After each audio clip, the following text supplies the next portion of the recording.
It's attractive because in this low-dimensional space, if you compute similarities, your distance function is going to be invariant to a lot of things that we would like it to be invariant to. So, for example, it's not going to be sensitive to lighting. Right? So the original distance function, if you think about comparing two images with just a Euclidean distance on pixels, that's very sensitive to lighting. Right?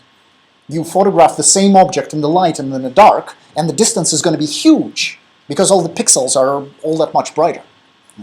In the eigenspace, it doesn't matter.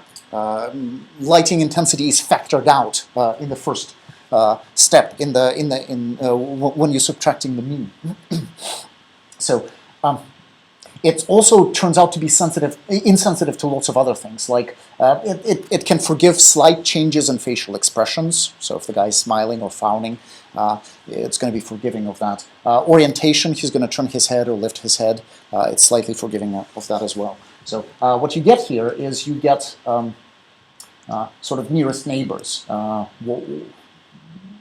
If you ran that as a query, what would be the most similar face? And most of the time, it's pulling out the same person. Occasionally, it makes a mistake. So right there, for example, it thinks that this guy is the most similar to that guy, and they're clearly different people. So it's useful, for example, if you want to do face identification. Right? So if you represented an eigenspace, it's a pretty good representation. So that's the upside. The downside, of course, you're representing everything as eigenfaces. So if you happen to have an image that is not a face, in this space, it'll still look like a face. So here are examples of projecting people. So these are actually people projected to the eigenspace. And when you have out-of-sample data that doesn't look like faces, when you project it to the eigenspace, it's still going to look like faces. They might be nonsensical faces, but they will still look like faces.